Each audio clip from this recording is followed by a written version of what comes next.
Hi ಎಲ್ರಿಗೂ ನಮಸ್ಕಾರ. ನೀವು ನೋಡ್ತಾ ಇದ್ದೀರಾ ರಂಜುಲಾಕ್ಸ್ ಯೂಟ್ಯೂಬ್ ಚಾನಲ್. ಇವತ್ತು ನಾನು ಬಂದಿದ್ದೀನಿ ಒಂದು ಸೂಪರ್ ಆಗಿರೋ ರೆಸಿಪಿ ಜೊತೆ.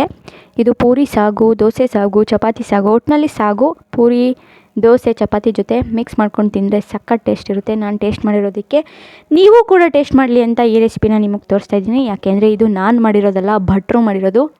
ಸೂಪರಾಗಿತ್ತು, ತಿಂದವರೆಲ್ಲ ಸಖತ್ತಾಗಿದೆ ಅಂತ ಹೇಳಿದ್ರು. ಫಸ್ಟು ಒಂದು ಪಾತ್ರೆಗೆ ಎಣ್ಣೆ ಹಾಕ್ಕೊಂಡು ಅದಕ್ಕೆ ಚೆನ್ನಾಗಿ ಈರುಳ್ಳಿ ಕಟ್ ಮಾಡಿಕೊಂಡು ಮತ್ತು ಮೆಂತ್ಯ ಸೊಪ್ಪನ್ನು ಕೂಡ ಮಿಕ್ಸ್ ಮಾಡಿಕೊಂಡು ಚೆನ್ನಾಗಿ ಫ್ರೈ ಮಾಡ್ಕೋಬೇಕು. ಈ ಥರ ಫ್ರೈ ಮಾಡ್ತಿದ್ದಾಗ ಒಂದು ಸ್ಮೆಲ್ಲು ಬರುತ್ತೆ. ಆವಾಗಲೇ ಟೇಸ್ಟ್ ಮಾಡಬೇಕು ಅನಿಸ್ಬಿಡುತ್ತೆ, ಅಷ್ಟು ಚೆನ್ನಾಗಿ ಸ್ಮೆಲ್ ಬರ್ತಿರುತ್ತೆ. ಅದ್ರ ಜೊತೆಗೆ ಶುಂಠಿ ಬೆಳ್ಳುಳ್ಳಿ ಪೇಸ್ಟು ಮತ್ತು ಹಸಿಮೆಣಸಿನ್ಕಾಯಿ ಕೊತ್ತಂಬರಿ ಸೊಪ್ಪನ್ನ ಚೆನ್ನಾಗಿ ರುಬ್ಬಿಟ್ಕೊಂಡಿರಬೇಕು. ಅದನ್ನು ಇದ್ರ ಜೊತೆ ಮಿಕ್ಸ್ ಮಾಡಿ ಮತ್ತೆ ಫ್ರೈ ಮಾಡಬೇಕು. ನಾವೆಷ್ಟು ಚೆನ್ನಾಗಿ ಫ್ರೈ ಮಾಡ್ತೀವಿ ಅದ್ರ ಮೇಲೆ ಟೇಸ್ಟು ನಿಂತಿರುತ್ತೆ ಅಂತ ಭಟ್ರು ಹೇಳ್ತಾಯಿದ್ರು. ಯಾಕೆಂದರೆ ಅವ್ರಿಗೆ ತುಂಬ ಎಕ್ಸ್ಪೀರಿಯೆನ್ಸ್ ಇರುತ್ತೆ. ಎಷ್ಟೊಂದು ಜನಕ್ಕೆ ಅಡುಗೆ ಮಾಡಿರ್ತಾರೆ. ಅಷ್ಟು ಜನದ ನಾಲ್ಗೆನೂ ಸೂಪರಾಗಿದೆ ಅಂತ ಹೇಳ್ತಿದೆ ಅಂದರೆ ಆ ಟೇಸ್ಟು ನಿಜವಾಗ್ಲೂ ಚೆನ್ನಾಗಿರುತ್ತೆ. ನೀವು ಕೂಡ ಇದನ್ನು ಟ್ರೈ ಮಾಡ್ಬೋದು. ನಿಮ್ಗೆ ಎಷ್ಟು ಬೇಕೋ ಅಷ್ಟು ಹಾಕ್ಕೊಂಡು ಟ್ರೈ ಮಾಡಿ. ಇದ್ರ ಜೊತೆಗೆ ಬೇಗ ಆಲ್ರೆಡಿ ಉಪ್ಪನ್ನು ಹಾಕಿದ್ರು. ರುಚಿಗೆ ತಕ್ಕಷ್ಟು ಉಪ್ಪು. ಇದು ತಲಾಂತರದಿಂದ ಬಂದ ಡೈಲಾಗು. ಯಾಕೆಂದರೆ ರುಚಿ ನಿಂತಿರೋದೇ ಉಪ್ಪಿನ ಮೇಲೆ. ಇವಾಗಲೇ ಉಪ್ಪನ್ನ ಹಾಕ್ಕೋಬೇಕು, ಯಾಕೆಂದರೆ ಅದು ಚೆನ್ನಾಗಿ ಮಿಕ್ಸ್ ಆಗುತ್ತೆ. ಮುಂದೆ ಹಾಕೋದಕ್ಕೂ ಕೂಡ ಸರಿ ಹೋಗುತ್ತೆ ಅಂತ ಈಗಲೇ ಉಪ್ಪನ್ನು ಹಾಕ್ಕೊಂಡ್ರು. ಇದನ್ನು ಮತ್ತೆ ಚೆನ್ನಾಗಿ ಫ್ರೈ ಮಾಡಾದಮೇಲೆ ಕಟ್ ಮಾಡಿರೋ ಕೊತ್ತಂಬರಿ ಸೊಪ್ಪನ್ನು ಇದಕ್ಕೆ ಮಿಕ್ಸ್ ಮಾಡ್ತೀವಿ. ಯಾಕೆ ಅಂದರೆ ಆಲ್ರೆಡಿ ರುಬ್ಬಿರೋ ಕೊತ್ತಂಬರಿ ಸೊಪ್ಪು ಜೊತೆಗೆ ಈ ಥರ ಕಟ್ ಮಾಡಿ ಕೊತ್ತಂಬರಿ ಸೊಪ್ಪು ಹಾಕಿದ್ರೆ ಟೇಸ್ಟು ಚೆನ್ನಾಗಿರುತ್ತೆ. ಇದನ್ನು ಕೂಡ ಎಲ್ಲ ಕೂಡ ಭಟ್ರೆ ಹೇಳಿದ್ದು, ಅದನ್ನು ನಾನು ನಿಮಗೆ ಹೇಳ್ತಾಯಿದ್ದೀನಿ ಅಷ್ಟೇ.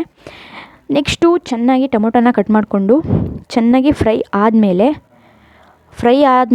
ಹೆಂಗಾಗಿರ್ಬೇಕು ಅಂದರೆ ಆ ಟೇಸ್ಟಲ್ಲಿ ನಿಮಗೆ ಗೊತ್ತಾಗ್ಬಿಡುತ್ತೆ ಆಲ್ಮೋಸ್ಟು 80% ಫ್ರೈ ಆಗಿದೆ ಅಂತ. ಅಷ್ಟು ಫ್ರೈ ಆದಮೇಲೆ ಟೊಮೊಟೊನ ಹಾಕ್ಕೊಂಡು ಮತ್ತೆ ಅದನ್ನು ಚೆನ್ನಾಗಿ ತಿರುಗಿಸಿ ಬೇಯಿಸಬೇಕು. ಅದನ್ನು ಖಾಲಿ ಬಿಡಬಾರ್ದು, ತಿರುಗಿಸ್ತಾ ಇರಬೇಕು ಚೆನ್ನಾಗಿ. ನೋಡಿ, ಇಷ್ಟು ಚೆನ್ನಾಗಿ ಬೆಂದು ಆದಮೇಲೆ ಅದಕ್ಕೆ ಹದವಾಗಿ ನೀರು, ನಿಮಗೆ ಎಷ್ಟು ಪ್ರಮಾಣದಲ್ಲಿ ಬೇಕೋ ಅಷ್ಟು ಪ್ರಮಾಣದಲ್ಲಿ ನೀವು ನೀರನ್ನು ಹಾಕ್ಕೊಂಡು ಅದನ್ನು ಮತ್ತೆ ಕುದಿಯೋಕ್ಕೆ ಬಿಡಬೇಕು. ಈ ಥರ ಅದನ್ನು ಖಾಲಿ ಬಿಡಬಾರ್ದು. ಅವಾಗ ಕೆದಕಿ ಚೆನ್ನಾಗಿ ಬೇಯಿ ಅಂತ ನಾವು ಸೌಟಲ್ಲಿ ಅದಕ್ಕೆ ಸಂದೇಶನ ರವಾನಿಸ್ತಾ ಇರಬೇಕು. ಇದಕ್ಕೆ ಕ್ಯಾರೆಟು, ಆಲೂ ಮತ್ತು ಬಟಾಣಿನ ಚೆನ್ನಾಗಿ ಬೇಯಿಸ್ಕೊಂಡು ಆ ಬೆಂದಿರೋ ನೀರನ್ನೆಲ್ಲ ಆಚೆಗೆ ಹಾಕಿ ಅದಾದಮೇಲೆ ಈ ಕುದೀತಾ ಇರೋ ನೀರಿಗೆ ಇದನ್ನು ಮಿಕ್ಸ್ ಮಾಡಬೇಕು. ಇದು ಹೆವಿ ಟೇಸ್ಟ್ ಕೊಡೋದು. ಯಾಕೆಂದರೆ ಆಲೂಗೆಡ್ಡೆ, ಕ್ಯಾರೆಟ್, ಬಟಾಣಿನ ಅಷ್ಟು ಚೆನ್ನಾಗಿ ಬೇಯಿಸ್ಕೊಂಡು ಇದ್ರ ಜೊತೆ ಮಿಕ್ಸ್ ಮಾಡೋದ್ರಿಂದ ಆ ಫ್ಲೇವರು ಚೇಂಜ್ ಆಗಿ ಟೇಸ್ಟು ಸಖತ್ತಾಗಿರುತ್ತೆ. ನೀವು ಒಂದು ಸತಿ ಟ್ರೈ ಮಾಡಿ, ಚೆನ್ನಾಗಿರುತ್ತೆ. ಇದನ್ನು ಅಷ್ಟೇ ಚೆನ್ನಾಗಿ ಮಿಕ್ಸ್ ಮಾಡಿಕೊಂಡು ಚೆನ್ನಾಗಿ ಬೇಯಿಸಬೇಕು. ಆಲ್ಮೋಸ್ಟ್ 80% ರೆಸಿಪಿ ಕಂಪ್ಲೀಟ್ ಆಗಿದೆ. ಇದಾದಮೇಲೆ ಚೆನ್ನಾಗಿ ಬೇಯಿಸ್ಕೊಂಡು ಆದಮೇಲೆ ಇದಕ್ಕೆ ಕೊತ್ತಂಬರಿ ಪೌಡರನ್ನ ಹಾಕಬೇಕು. ಮತ್ತು ಇದ್ರ ಜೊತೆಗೆ ಕಲರ್ನೂ ಕೂಡ ಮಿಕ್ಸ್ ಮಾಡ್ತಾರೆ. ನಿಮಗೆ ಬೇಕು ಅನಿಸಿದರೆ ಮಾತ್ರ ಕಲರ್ನ ಆ್ಯಡ್ ಮಾಡ್ಕೊಳ್ಳಿ, ಇಲ್ಲಾಂದರೆ ನಡೆಯುತ್ತೆ. ಟೇಸ್ಟ್ ಮಾತ್ರ ಅದೇ ಥರ ಇರುತ್ತೆ, ಕಲರ್ ಒಂದಿರಲ್ಲ ಅಷ್ಟೇ. ಕಲರ್ ಯೂಸ್ ಮಾಡಬೇಡಿ ಅನ್ನೋದೇ ನನ್ನ ಸಲಹೆ. ಯಾಕೆಂದರೆ ಕಲರು ಆರೋಗ್ಯಕ್ಕೆ ಸ್ವಲ್ಪ ಸರಿ ಇಲ್ಲ ಅಂತ ಹೇಳ್ತಾರಲ್ಲ, ಅದರಿಂದ. ಇದ್ರ ಜೊತೆಗೆ ಚಿಲ್ಲಿ ಪೌಡ್ರನ್ನು ಕೂಡ ನೀವು ಮಿಕ್ಸ್ ಮಾಡ್ಕೋಬೇಕಾಗುತ್ತೆ. ಖಾರ ಬೇಕಿರೋರು, ಇಲ್ಲ ಖಾರ ಬೇಡ ಅಂತಂದರೆ ಚಿಲ್ಲಿ ಪೌಡ್ರ್ ಅವಶ್ಯಕತೆ ಇರೋಲ್ಲ. ಇದನ್ನು ಚೆನ್ನಾಗಿ ಮಿಕ್ಸ್ ಮಾಡಿ ಕುದಿಯೋವರೆಗೂ ಬಿಟ್ಟು ಒಂದು ಹದಕ್ಕೆ ಬಂದಮೇಲೆ ಅದನ್ನು ಇಳಿಸ್ಕೋಬೇಕು. ಇದ್ರ ಜೊತೆಗೆ ಇಲ್ಲಿ ನುಗ್ಗೆಕಾಯಿ ಸಾಂಬಾರು ಕೂಡ ಬೇಯ್ತಾಯಿತ್ತು. ಅದು ಅಷ್ಟೇ ಘಮ ಅಂತಾಯಿತ್ತು. ಅದ್ರ ವಾಸನೆ ಘಮ ಅಂತಿರೋದಕ್ಕೆ ಅಲ್ಲೇ ಟೇಸ್ಟ್ ಮಾಡೋಣ ಅಂತ ಅನ್ನಿಸ್ತಾಯಿತ್ತು. ಇದು ಅಷ್ಟೇ ಚೆನ್ನಾಗಿ ಕುದಿದಾದ್ಮೇಲೆ ಈ ಥರ ಬರುತ್ತೆ.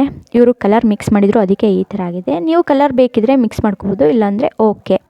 ಟೇಸ್ಟ್ ಮಾತ್ರ ಅದೇ ಥರ ಇರುತ್ತೆ, ಕಲರ್ ಒಂದಿರಲ್ಲ ಅಷ್ಟೇ. ನೀವು ಕೂಡ ಟ್ರೈ ಮಾಡಿ, ಟೇಸ್ಟ್ ಮಾಡಿ, ಕಮೆಂಟಲ್ಲಿ ತಿಳಿಸಿ.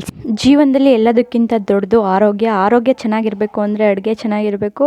ಅದಕ್ಕೆ ಚೆನ್ನಾಗಿರೋ ಅಡುಗೆ ಮಾಡ್ಕೊಳ್ಳಿ, ಎಲ್ರಿಗೂ ತಿನ್ನಿಸಿ. ನೀವು ಕೂಡ ತಿನ್ನಿ, ಆರೋಗ್ಯನ ಚೆನ್ನಾಗಿ ನೋಡ್ಕೊಳ್ಳಿ ಅನ್ನೋ ಸಂದೇಶನ ಈ ಮೂಲಕ ಕೊಡ್ತಾ ಈ ವಿಡಿಯೋನ ಇಲ್ಲಿಗೆ ಮುಗಿಸ್ತಾ ಇದ್ದೀನಿ. ಎಲ್ಲರೂ ಖುಷಿಯಾಗಿರೋದನ್ನು ಮಾತ್ರ ಮರಿಬೇಡಿ. ಆ್ಯಂಡ್ ಈ ವಿಡಿಯೋ ಇಷ್ಟ ಆಗಿದೆ ಲೈಕ್ ಮಾಡಿ, ಶೇರ್ ಮಾಡಿ, ನನ್ನ ಚಾನಲ್ನ ಸಬ್ಸ್ಕ್ರೈಬ್ ಮಾಡಿ. ಬಾಯ್.